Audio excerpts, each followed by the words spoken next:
अस्सलाम वालेकुम हमजा, कैसे हैं आप? बिल्कुल ठीक ठाक। हमजा, ये जो आपका कैरेक्टर है, इसका जो सबसे पहला फीडबैक जो हमारी सीनियर एक्टर्स हैं उनकी तरफ से आया है कि हमजा जो है ना बहुत खूबसूरत लग रहा है। अब इसका क्या करें, बताएं जरा। पहले तो थैंक यू जी, जरा नवाजी है आपकी, और अगली दफा फिर मुंह पे मिट्टी मल लूंगा।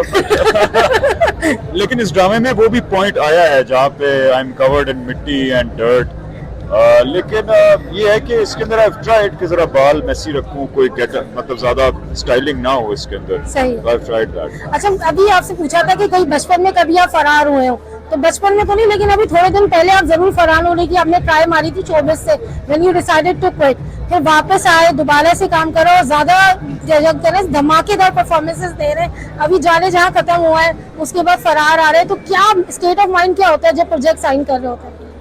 देखिए, स्टेट ऑफ माइंड यही होता है कि एंटरटेनमेंट के साथ साथ कुछ अच्छा पैगाम भी हो बीच में, एक कोई ऐसा प्रोजेक्ट में कुछ माइलस्टोन हो जो पाकिस्तान की इंडस्ट्री को फॉरवर्ड लेके जाए। जैसे फरार के अंदर इतनी डिफरेंट स्टोरीज हैं, लोकेशंस हैं, प्रोडक्शन बहुत ज़्यादा बड़ी है इसकी। सो टीवी के लिए ये एक नई चीज़ है कि इतने बड़े स्केल का ड्रामा, इतनी ज़्यादा लोकेशंस का। सो मेरी हमेशा कोशिश होती है कि जो भी मैं साइन करूँ उसके अंदर कुछ ना कुछ वैल्यू ऐड कर रहा हूँ मैं in the overall industry horizon of Pakistan. अच्छा, हमजा, जो मौला जट जिसने देखी है तो वो ये कहते हैं कि मौला जट बिलोंग्स टू हमजा अली अब्बासी। जिस तरह का आपने उसको गेटअप दिया था, एक अलग ही आपका हमें सेट देखने के लिए पोर्ट्रेयल मिला था, तो आपने नहीं अपने लिए एक बेंचमार्क सेट करा था।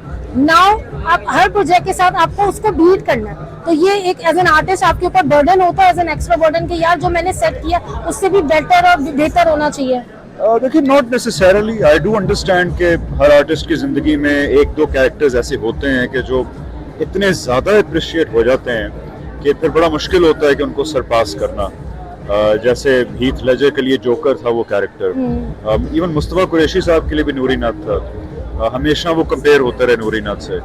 मेरे लिए भी अल्हम्दुलिल्लाह कि नूरी नाथ वो एक माइलस्टोन बना, लेकिन I don't try to beat it because I do understand कि कई कैरेक्टर्स शायद अब जितना मर्जी कोशिश करते रहें वो इतने बड़े हो जाते हैं कि उनको फिर सरपास करना मुश्किल हो जाता है। सो मेरे लिए ये प्रायोरिटी नहीं होती कि मैं नूरी नाथ से बेहतर करूँ, मेरे लिए होती है कि मैं जो भी उस वक्त कर रहा हूँ वो अच्छा हो, उसके अंदर वो वैल्यू हो जो मैं देखना चाहता हूँ एक कैरेक्टर के अंदर। फरार के हवाले से हमें बताएं कि जो आपका कैरेक्टर इतना डिफरेंट है और इसके लिए आपको क्या ब्रीफ दिया गया था और क्या प्रिपरेशन आपने की थी?